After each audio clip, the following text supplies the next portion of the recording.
ये है Gayatri media group और आप देख रहे हैं ताज न्यूज, आईना सच का। नमस्कार, ताज न्यूज के इस बुलेटिन में स्वागत है आपका। मैं हूं मीनू सिंह। आइए सबसे पहले चलते हैं सुर्खियों की ओर। आवास विकास सेक्टर 8 के सुपरमार्केट के बेसमेंट में लगी आग। दमकल कर्मियों की सजगता के चलते नहीं हुई कोई जनहानि। आशा कार्यकर्तियों ने सम्मेलन में किया विभाग का चेहरा बेनकाब। विभागीय व्यवस्थाओं पर की गंभीर चोट। मुख्य चिकित्सा अधिकारी सख्ते में। ताजनगरी को स्मार्ट सिटी बनाने में जुटी दोनों सरकारें। बैठक में भाग लेने लखनऊ जाएंगे नगर आयुक्त, रखेंगे आगरा नगर निगम का पक्ष। और जैन धर्म की प्राचीन परंपरा संथारा पर रोक पर सख्त ऐतराज। धार्मिक अनुयायियों ने निकाला विरोध जुलूस। राज्यपाल के नाम सौंपा ज्ञापन। और अब खबरें विस्तार से।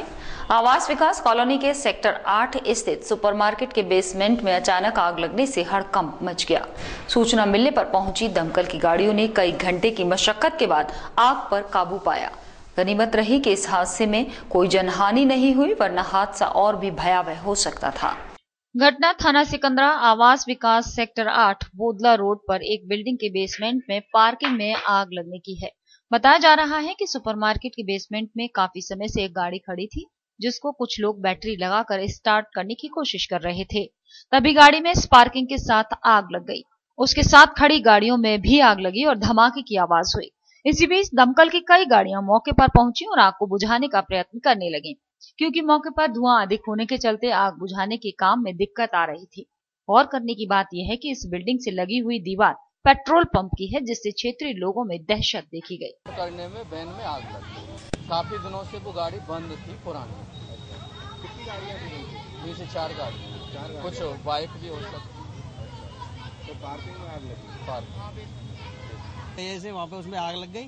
उसके बाद सारी गाड़ियाँ, मतलब एक गाड़ी निकाल पाए, उसके बाद फोन कर दिए। बहुत धमाके पे धमाके हुए, सारे के सारे ये समझ लो टायर पे टायर फट रहे। गाड़ियों की तो सबरी खत्म हो चुकी होंगी गाड़ियाँ, और बाकी मैं समझ रहा हूँ कि बहुत नुकसान अंदर जितना भी होगा सब खत्म हो गया होगा। आशा कार्यकर्तियों के सम्मेलन में महिलाओं ने खोली स्वास्थ्य विभाग की पोल, जिन्होंने विभागीय व्यवस्थाओं पर चोट करते हुए कई गंभीर आरोप लगाए। मौका था बैप्टिस्ट स्कूल में आयोजित आशा सम्मेलन का, जहां मुख्य विकास अधिकारी सहित सभी लोगों ने तो आशाओं की जमकर सराहना की, मगर जब आशा कार्यकर्तियों की बारी आई तो उन्होंने सबके चेहरे बेनकाब कर दिए।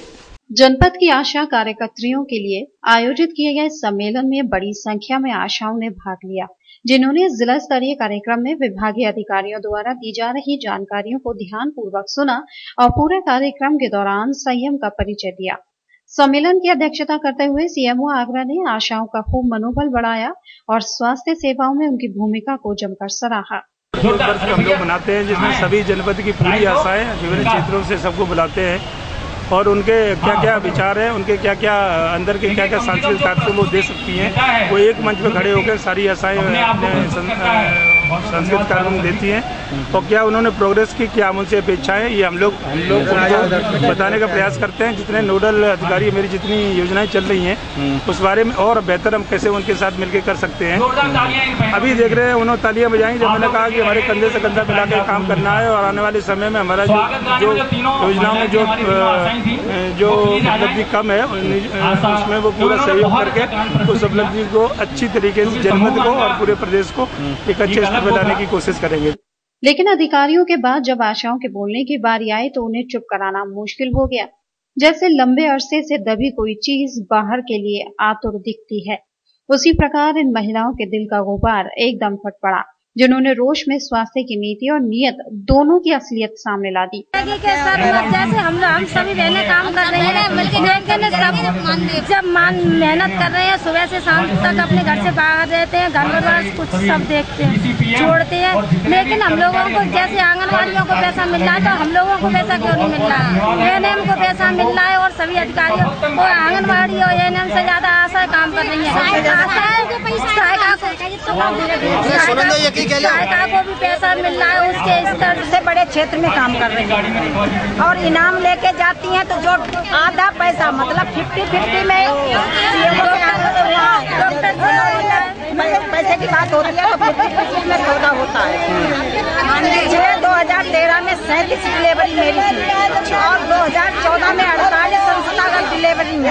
सबसे अधिक हमारा टीकाकरण है, सबसे अधिक मेहनत करने वाली, सबसे ज्यादा क्षेत्र में काम करने वाली और इनाम मिलता है तो निर्मला देवी को। 2 साल से निर्मला देवी ले रही हैं। अगर उनका क्षेत्र चेक किया जाए, उनका काम चेक किया जाए, अगर हमारा अधिक निकलता है तो मुझे मिलना चाहिए, नहीं तो हर साल ऐसा क्यों हो रहा है? ऐसा हो रहा है क्योंकि चालाक जो आशा है ना, वो आधा पैसा देती है, आधे 5,000 का इनाम है, प्रथम इनाम पुरस्कार 5,000 का है, 2,500 रुपए दिए और उनका नाम आ गया। गौरतलब है कि चिकित्सा व्यवस्था में सुलभ और किफायती प्रजनन सेवाएं प्रदान करने में आशा कार्यकर्त्रियों की अहम भूमिका रहती है, लेकिन भ्रष्टाचार इस स्तर तक फैल गया, उसके एवज में वितरित किए जाने वाले पारितोषिक तक में घपला किया जा रहा है। जबकि आशाओं ने कई अन्य तरह से भी आरोप लगाए, जिन्होंने विभागीय लोगों की कलाई खोलकर रख दी। आगरा को स्मार्ट सिटी बनाने के लिए प्रदेश सरकार सहित केंद्र सरकार भी कवायदों में जुटी है, तो वहीं आगरा नगर निगम भी जी तोड़ मेहनत करने में लगा है। इसी क्रम में मंगलवार को लखनऊ में स्मार्ट सिटी की बैठक में भाग लेने नगर आयुक्त लखनऊ के लिए रवाना हुए और आगरा नगर निगम का पक्ष रखेंगे। आगरा ताज की खूबसूरती के लिए पूरी दुनिया में जाना जाता है, लेकिन सुविधाओं के नाम पर आगरा हमेशा से ही पिछड़ा रहा है। लंबे समय से स्मार्ट सिटी में शामिल किए जाने का सपना देखने वाला आगरा 13 शहरों में शामिल होकर पहली परीक्षा पार कर चुका है। अब 25 अगस्त को होने वाली सचिव नगर विकास की बैठक में आगरा को एक बार फिर खुद को साबित करना होगा, ताकि आगरा को स्मार्ट सिटी में शामिल किया जा सके। लखनऊ में होने वाली इस बैठक में हिस्सा लेने नगर आयुक्त इंद्र विक्रम सिंह लखनऊ के लिए रवाना हो चुके हैं, ताकि समय से पहुंचकर वो आगरा का पक्ष रख सकें। गौरतलब है कि आगरा को स्मार्ट सिटी का दर्जा मिलने के बाद कई नई योजनाओं को शामिल किया जाएगा, जिससे आगरा ही नहीं आगरा में रहने वाले लोगों को भी स्मार्ट सिटी में रहने का मौका मिल सकेगा। तो वहीं कई तरह की सुविधाओं में भी इजाफा होगा। हालांकि आगरा को स्मार्ट सिटी का तमगा प्रदेश से नहीं बल्कि केंद्र से आने वाली कमेटी से मिलेगा, लेकिन उसके लिए आगरा को खुद को तैयार करना होगा, वरना स्मार्ट बनने का सपना महज सपना बनकर ही रह जाएगा। शहर में चलाया जा रहा अतिक्रमण अभियान अनावरत जारी है। इसी क्रम में सोमवार को आवास विकास पानी की टंकी को लेकर कारगिल पेट्रोल पंप तक अतिक्रमण अभियान चलाया गया। इस दौरान बड़ी संख्या में घरों के बाहर बनी रैंप को तोड़ा गया, तो कई कोठियों के आगे बढ़ी हुई दीवारों को भी नहीं बख्शा गया। अभियान में आवास विकास की जमीन पर मिले स्टे पर सिटी मजिस्ट्रेट ने आवास विकास को नकारा बताते हुए काम सही न करने पर जमकर फटकार लगाई और जल्द मामले को निपटाने की बात कही। अतिक्रमण कहीं भी हो, नजारा एक जैसा ही दिखता है। कहीं दुकानदारों ने सड़क को सामान से कब्जा रखा है, तो कहीं कोठियों और मकान मालिकों ने सड़क पर ही निर्माण करा रखा है। आवास विकास सेक्टर 4 से जैसे ही अभियान की शुरुआत हुई, खुद सिटी मजिस्ट्रेट रेखा एस चौहान भी हैरान थी। दुकानदारों ने आधी से ज्यादा सड़क पर कब्जा जमा रखा था, जिसे आदेश मिलते ही महाबली ने कब्जा मुक्त करा दिया। इतना ही नहीं, यहां बनी कोठी मालिकों ने भी नाले पर ही दीवार खड़ी कर दी थी, जिसे निशान लगाने के साथ साथ थोड़ा तोड़ भी दिया गया, ताकि बची दीवार को कोठी मालिक स्वयं तोड़ लें। पर 2-3 इशू आवास विकास के निकले हैं कि इसमें राइट साइड में पानी की टंकी से जब आते हैं तो राइट साइड में 3-4 बाउंड्रीज के इशू हैं, जो किसानों द्वारा ये बताया गया है कि हमारा अधिग्रहण का इशू है और हमने मुआवजा नहीं हटाया है, और हम लोगों का एक हाई कोर्ट में या किसी भी कोर्ट में वाद विचाराधीन है और कुछ केसेस में स्टे भी है। तो इस वजह से जो रोड 24 मीटर की रोड है वहाँ कहीं कहीं अभी चौड़ी कम है, अदरवाइज बाकी जगह 24 मीटर का रोड है और जो नाला है उससे खाली कराया गया है। काफी लोगों ने यहाँ अपनी जो मकान की जो दीवार है या कोठियों की दीवार है वो आगे बढ़ा रही है, उसको किस तरह से जहाँ पर भी नाले पर बना रखी है इन लोगों ने दीवारें, उनको जो है एक जगह तो पूरा हटवा दिया गया है और 2 जो मकान पक्की बाउंड्री काफ़ी ऊंची बाउंड्री बना रखी है उसका कुछ हिस्सा हम लोगों ने ध्वस्त कराया है, जिससे कि वो आगे अपना पीछे हट करके पूरा रिपेयर करा। सिटी मजिस्ट्रेट रेखा एस चौहान ने जब सड़क के दूसरी तरफ की सड़क की पैमाइश कराई तो वो भी आवास विकास की लापरवाही देख दंग रह गयी। कोर्ट में वर्षों से विचाराधीन पड़े मामलों पर आवास विकास पूरी तरह से लापरवाह बना हुआ है, जबकि खेत के नाम पर 7 से 8 मीटर सड़क को लोगों ने कब्जा रखा है। जिस पर नाराजगी जताते हुए सिटी मजिस्ट्रेट रेखा एस चौहान ने जमकर लताड़ लगाई और जल्द मामले को निपटाने की बात कही। वो उसे रोड नहीं मानते, लोगों ने अपने ऊंचे ऊंचे बड़े बड़े लंबे रैंप लगा रखे थे, लोगों को ये पता ही नहीं होगा कि ये इतनी चौड़ी यहाँ पर रोड है। तो ऐसी स्थिति में ब्लैकनिंग होना बहुत आवश्यक है और ब्लैक होने से एनक्रोचमेंट स्वतः ही दिखने लगेगा कि हम लोगों ने कितना चौड़ा करा दिया। इसको लेकर आगे क्या कुछ कार्रवाई कोई लिखावट की जाएगी ताकि इसको जल्दी से चेकअप किया जाए? हम लोग भी लिखेंगे, जिलाधिकारी महोदय को भी लिखेंगे, नगरायुक्त साहब को भी लिखेंगे कि इस जो भी आपका जो बजट रहे वो नाली और इस तरह के ब्लैक करने में वो पैसा खर्च हो, ताकि एनक्रोचमेंट अभियान की जो सफलता है वो दिखाई दे कि कितने चौड़े रोड हो। जैसे जैसे महाबली आगे बढ़ता गया, वहां का नजारा खुद ब खुद बदलता चला गया, तो वहीं अभियान का खौफ भी लोगों में साफ देखने को मिला, जिसके चलते कई लोग खुद ही अपनी कोठियों को अतिक्रमण तोड़ते नजर आए और कुछ दिनों की मोहलत की गुजारिश की, जो लोग खुद ही तोड़ने में लगे थे। सिटी मजिस्ट्रेट ने उन्हें कुछ मोहलत देते हुए पूरा तोड़ने की हिदायत भी दी। नेहरू युवा केंद्र की ओर से पुनर्जागरण यात्रा का किया गया शुभारंभ। विधायक जगन प्रसाद गर्ग ने नागरी प्रचारणी सभागार पर जिसे झंडी दिखाकर रवाना किया।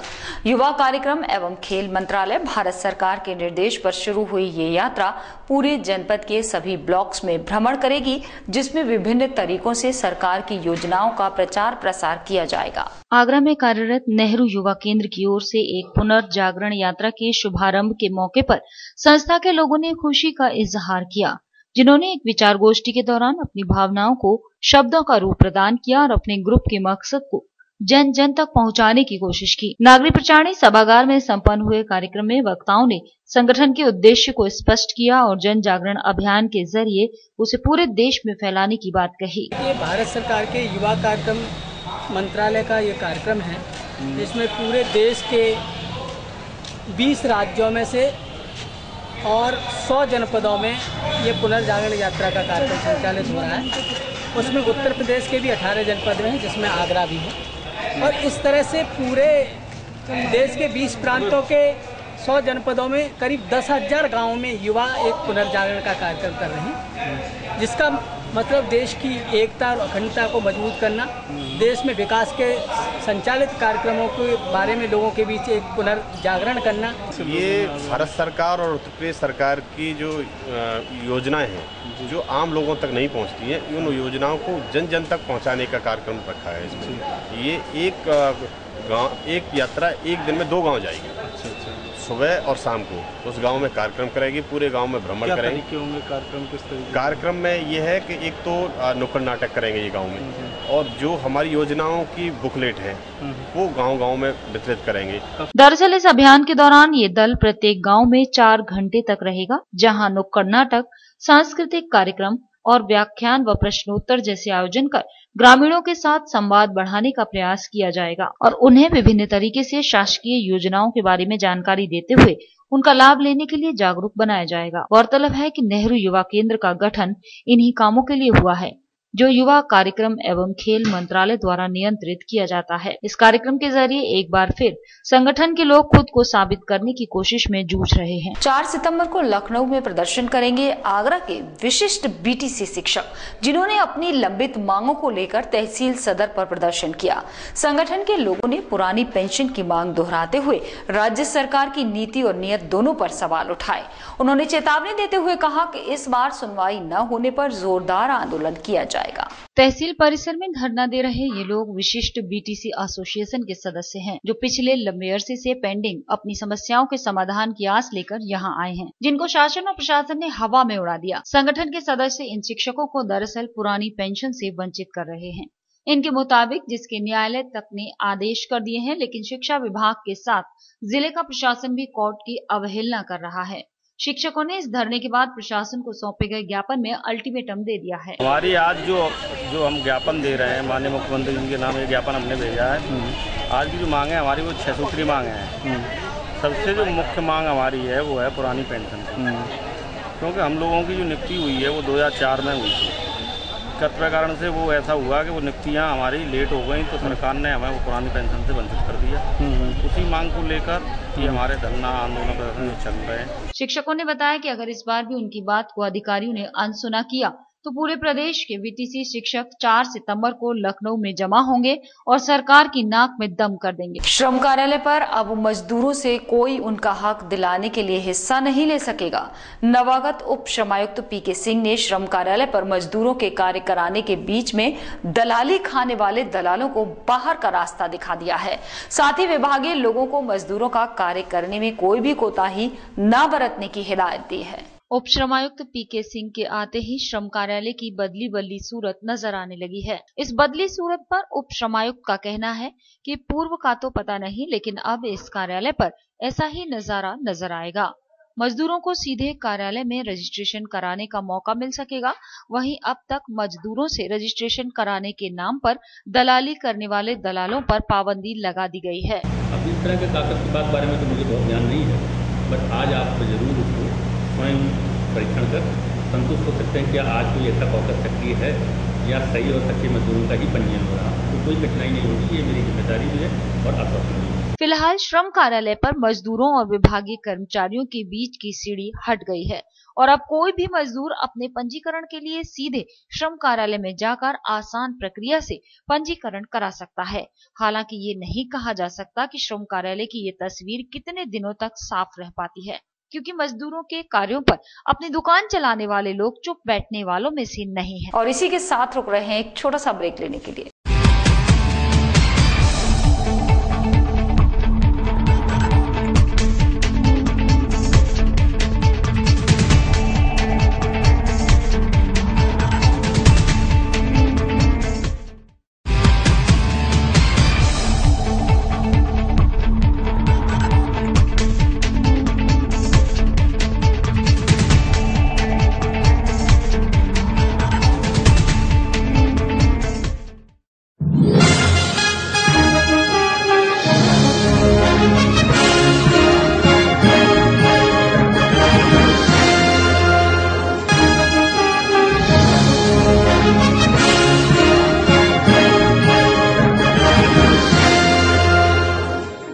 ज्वेलरी मिलने का विश्वसनीय स्थान। हमारे यहाँ आपको gold hallmark certificate gold jewellery नए कलेक्शन के साथ उपलब्ध मिलेगी।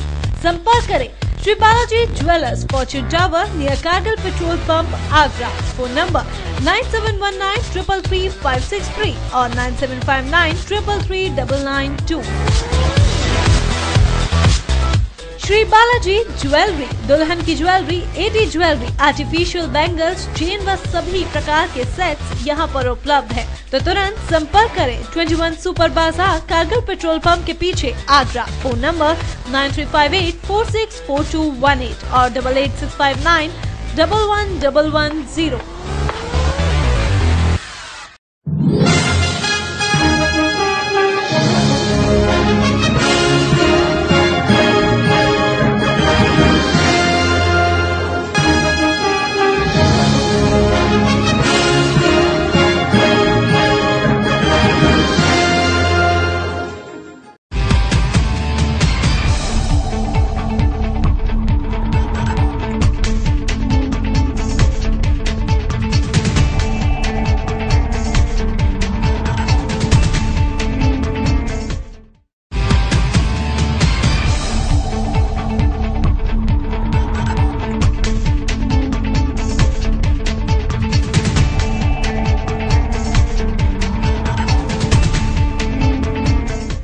और ब्रेक के बाद अगली खबर।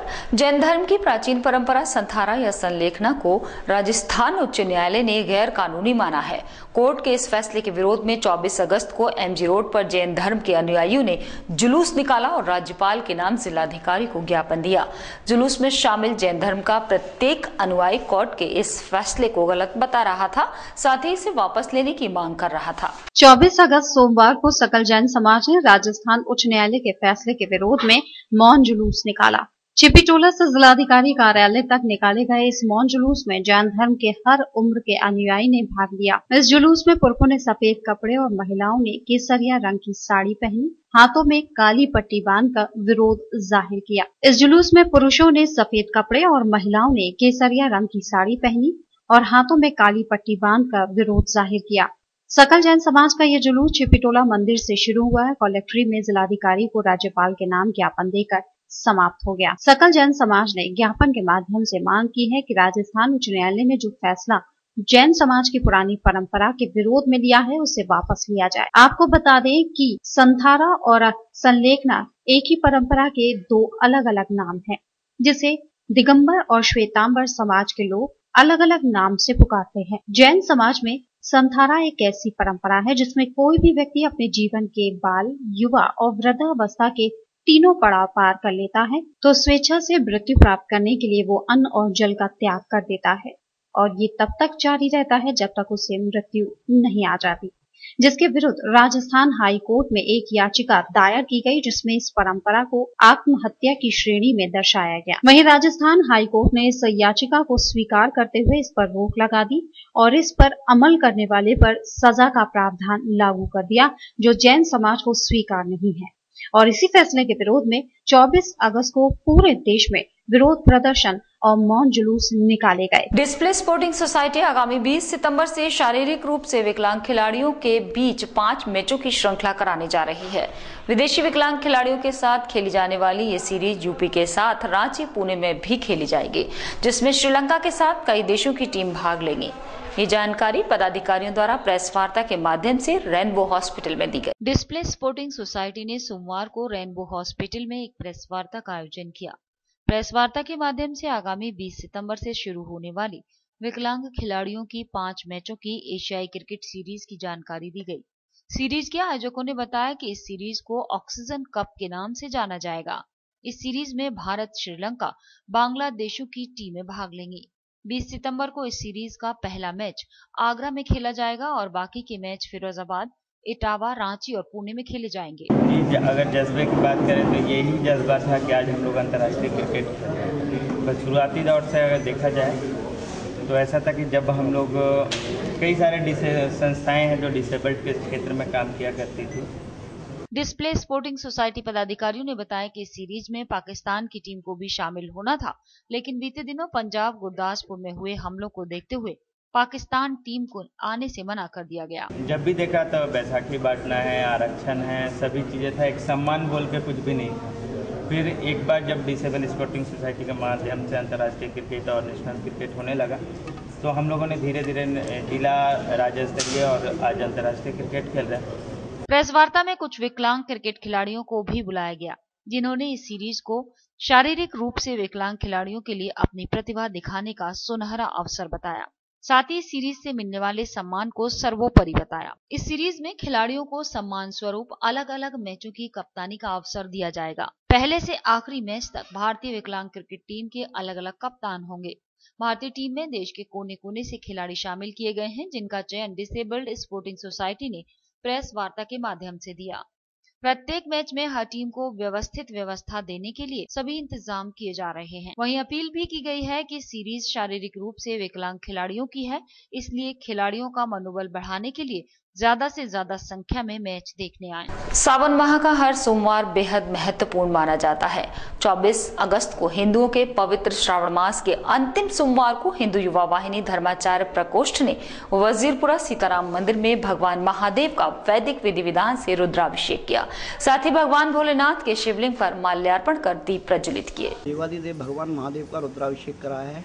हम लोगों ने आज एक संकल्प किया था कि विश्व में शांति हो और जितनी प्रकार की आपदाएं पड़ रही हैं उस आपदाओं को शांत करने के लिए देवादिदेव भगवान महादेव से कहा है, उनसे विनती करी, प्रार्थना करी कि आप इन सब प्रलय को शांति करें और जितने भी मनुष्य जो क्या कहते हैं भावुक बीमारियों से जूझ रहे हैं उन सबको क्या कहते हैं शीघ्र से शीघ्र अपनी दया दृष्टि से उनका उद्धार करें। आज हमने इस सोच के तहत ये कार्यक्रम किया है। सावन का महीना जो होता है भगवान भोलेनाथ से मिलन का महीना होता है। आज आखिरी सोमवार है। इस सोमवार को हमने आज रुद्राभिषेक किया है भगवान भोलेनाथ का। इस उद्देश्य किया है कि भगवान भोलेनाथ विश्व का कल्याण करें, विश्व में शांति कायम करें, लोगों का भला हो। प्रदेश में बढ़ते अपराध और महिलाओं पर हो रहे अत्याचारों को लेकर जिला व शहर कांग्रेस कमेटी ने प्रदेश सरकार का पुतला दहन किया।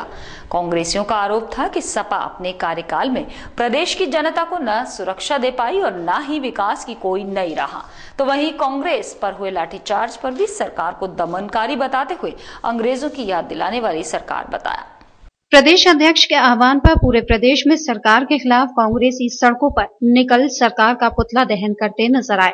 इसी क्रम में जिला व शहर कांग्रेस कमेटी ने आगरा मंडल प्रभारी प्रदीप कंसल के नेतृत्व में अबुल्लाह दरगाह चौराहे पर सरकार का पुतला फूंका। कांग्रेसियों का कहना था कि सरकार पूरी तरह से दमनकारी नीतियों पर उतर आई है। पूरे प्रदेश में जंगल राज और अपराध का राज है। कानून नाम की कोई चीज इस प्रदेश में नहीं बची। इस सरकार ने अंग्रेजों की याद दिला दी। आज का जो ये पुतला दहन कार्यक्रम है, ये पूरे प्रदेश में जो अराजकता, अपहरण, लूट, डकैती, बलात्कार, राहजनी और जो महिला सुरक्षा का सवाल है, आज प्रदेश में कोई गवर्नमेंट नाम की कोई चीज नहीं है। आज अखिलेश जी का राज जो है वो जंगल राज की तरह से हो गया है। आज इस सारी चीजों के विरोध में उत्तर प्रदेश कांग्रेस कमेटी के अध्यक्ष निर्मल खत्री जी के आह्वान पर पूरे प्रदेश में हर तहसील पर, हर ब्लॉक पर, हर डिस्ट्रिक्ट और सिटी हेडक्वार्टर पर पुतला दहन कार्यक्रम का आयोजन किया गया है।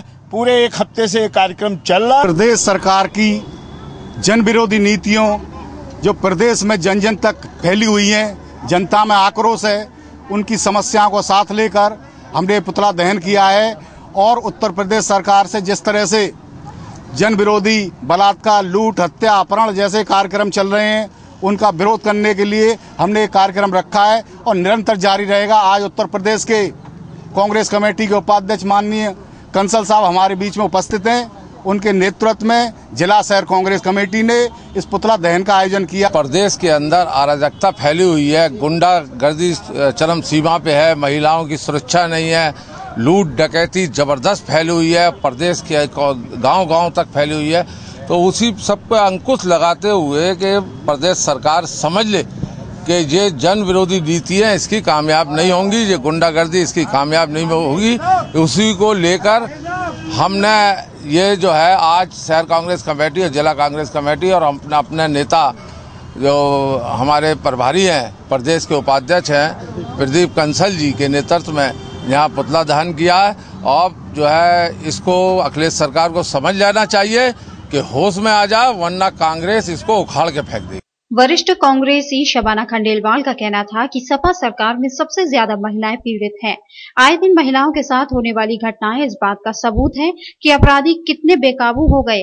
कभी चेन स्नैचिंग तो कभी महिलाओं के साथ दुराचार की घटनाएं आए दिन सामने आती रहती हैं और प्रदेश सरकार सब कुछ ठीक होने का दम भरती है। कहना बिल्कुल असत्य है। लगातार उत्पीड़न बढ़ता जा रहा है, व्यापारी त्राही कर रहे हैं, परेशान है। अभी की हाल ही की घटना है जो काशी शोरूम पे हुआ, जिनको लूटपाट और लुटेरे बता दिए गए। इसी तरह की लगातार घटनाएं, महिलाओं के उत्पीड़न है ना, चेन स्केचिंग, तमाम ऐसी चीजें हैं जो निरंतर। उनका बयान आया है उस बारे में उसमें भी महिलाएं कहाँ सुरक्षित हैं, कहाँ निकल पाते हैं।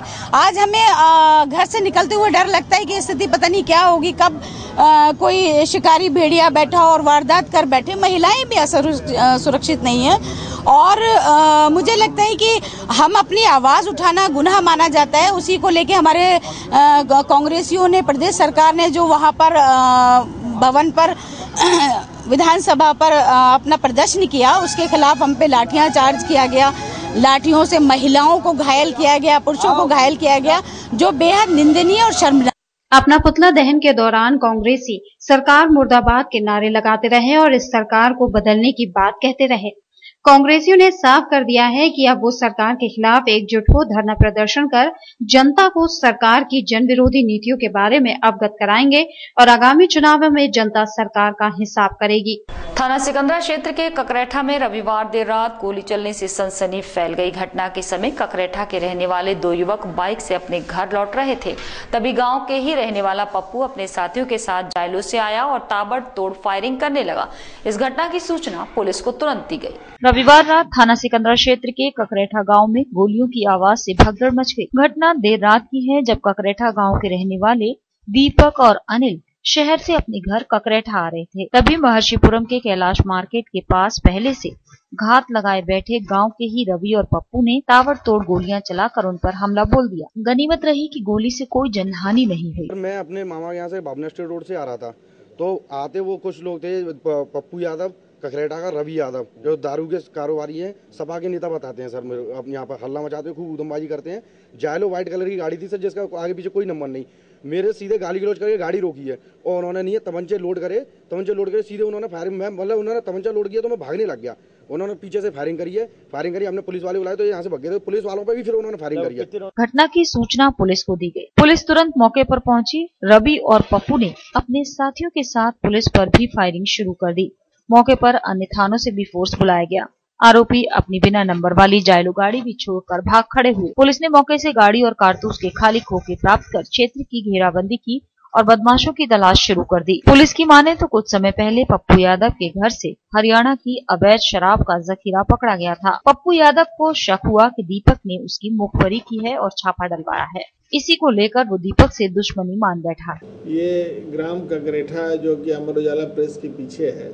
यहाँ पे एक जाइलो गाड़ी में सवार कुछ लोगों ने ककरेठा के रहने वाले बबलू यादव के ऊपर जो है हमला किया है। उसमें फायरिंग की घटना हुई है और गाड़ी पे कोई नंबर नहीं है और घटना की भी जांच की जा रही है। प्रदेश में बलात्कार की घटनाएं कम होने का नाम नहीं ले रही हैं। ऐसा ही मामला थाना इदमात-दौला के सीतानगर का है, जहां बेटे के जन्मदिन की पार्टी में पड़ोस की रहने वाली नाबालिग को हवस का शिकार बनाया गया।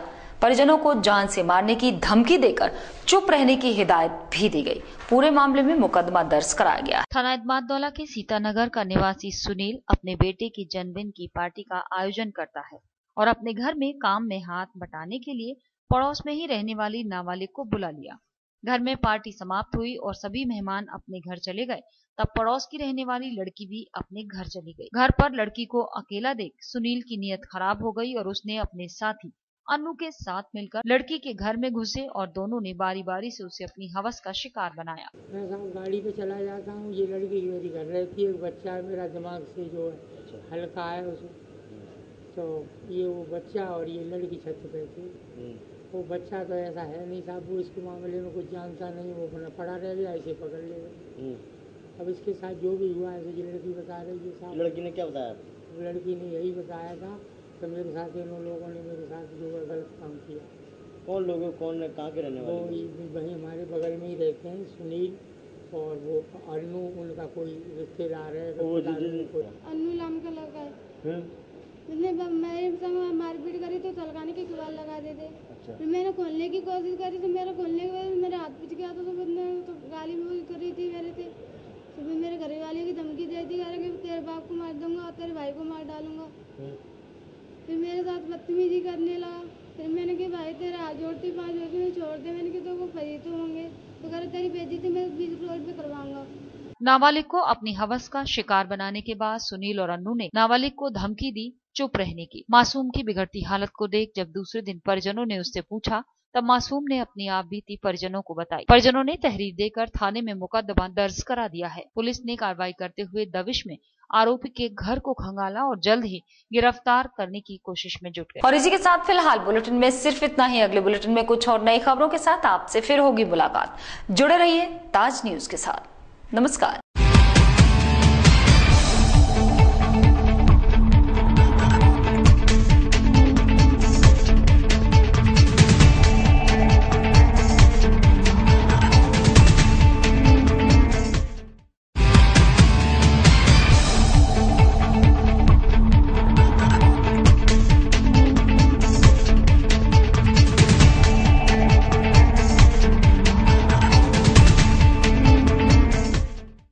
ये है गायत्री मीडिया ग्रुप और आप देख रहे हैं ताज न्यूज, आईना सच का।